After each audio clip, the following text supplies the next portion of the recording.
Completely a living Gaeltacht. But could you talk more about how many people do speak Irish in the region? Because you don't hear as much about it as other Gaeltachties. Yeah, so it's quite a small Gaeltacht area. I suppose it's geographically peripheral as well, if you think of it in the context of, the so-called stronger Irish-speaking areas where the density is more in places like Kerry and Galway and Donegal. It's quite geographically peripheral to those. So the area that you're talking about, as you said, is in Rinn and Seanphobal. And the population you're talking about, probably around 1,500 to 1,700 people between the two parishes together. And around a third of those say that they speak Irish on a daily basis outside the education system, which is generally taken as being sort of the core group of people who use Irish in Gaeltacht communities. But there are about 3/4 of the population say that they can speak Irish. So, while you have just a third of them who say that they can, they do so every day outside education, you have many more who have an ability in Irish and who sort of dip in and out of Irish speaking spheres, Irish a little less often than daily outside education.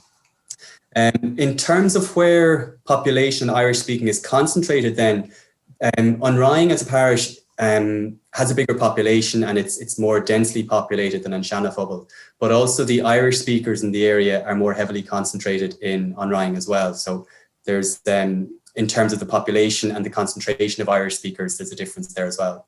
Okay, and the two areas, I suppose, they probably share a lot, but then have their own distinct identities.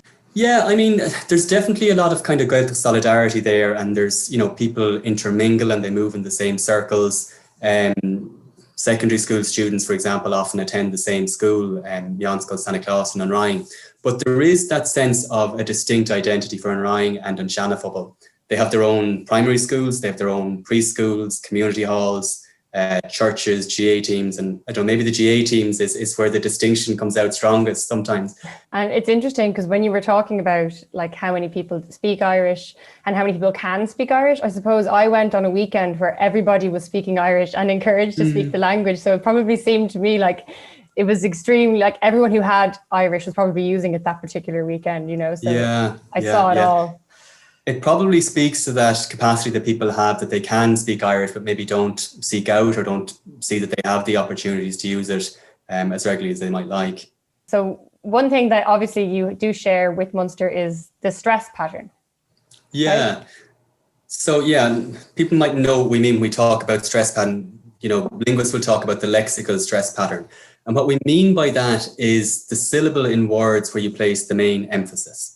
So in Irish, people, I don't know, maybe people don't notice this, but the default in all dialects is for the main stress in words to fall on the first syllable.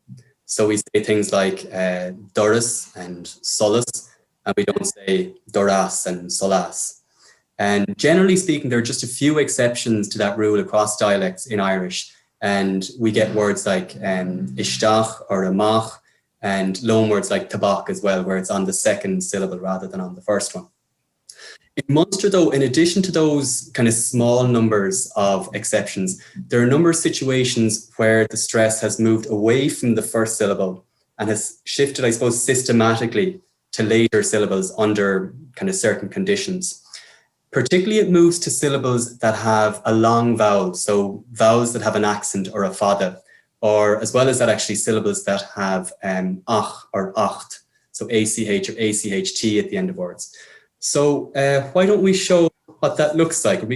Yeah. So I want to apologise. I've just been living in Ivrahach since January. So you're Munsterified now, are you? I'm getting quite Munsterified, but I'm going to forget the Fermacatata and I'll forget my stress on the second syllable just for the purposes of this. Okay. So how about I give you a few words in English then, and you try to give maybe sort of Connacht or Ulster pronunciation, and I'll try the Munster one. So what do you drink your tea out of? Cup on. Okay, so I would say cup on. What about the fish, a salmon? Bradon. I would say bardon. We talked about the fate of Waterford GA earlier. What about the stick that you used to play hurling? Come on. No. No, you did that. I know, but like you're influencing me already, Noel. So I was supposed to say, come on. Right? Exactly. And in Munster, you'd get, come on. A window? Fuinneog. and I would say Fuinniug. If you hurt your leg and you're limping in Irish, you're Bacach. See, tá méid smína bhar an lacha inis agus yeah. Sorry, bacach. Excellent. And Bacach is what you generally get in Munster. What about the surname Walsh or Welsh? Branach. And we'd say Bernach in Munster and in Rinn. What about education? hOideachas. Exactly, and hOideachas. So you can see that shift away there from the first syllable under those certain conditions. So the long vowel and the ach and the acht are attracting the stress away from the first syllable. Yeah, and I mean, when we were doing our prep for this, you mentioned to me that some things are Munster Irish and other things are very specific to the Déise. So maybe we should talk now about the very kind of standard Déise things that people would stick out. Yeah. So yeah, I think probably, well, first of all, actually, to say in relation to the stress shift, that stands out to people definitely. I remember when I went to college first and, people who spoke Irish that I met, but were from other areas outside Munster, thought this was the strangest thing that I was doing. They must have quite a sheltered Irish language existence before that, because they hadn't come across this before. And it just struck them as the weirdest thing, to the extent that they said to me, why do you do that? Or what's the story with the just to be shift? cool. Exactly. Yeah. I think because people know about Connemara Irish when they're growing up, because a lot of people would go there for the Gaeltachtaí. And then I think everybody knows Ulster Irish because it sounds so, Tashiko Sanul. But then I feel like Munster Irish is overlooked and people wouldn't know it as well, like a general. Yeah, I don't know. To an extent, I think young people as well, that there isn't as much, until you go to college probably, there isn't as much intermingling between people from different Gaeltacht areas. They might have some familiarity through doing Irish oral exams and stuff like that. But other than that, I'm not sure how much intermingling there is. Radio na Gaeltacht is probably seen as an older person's radio station. So young, I don't know to what extent they're familiar with the other dialects.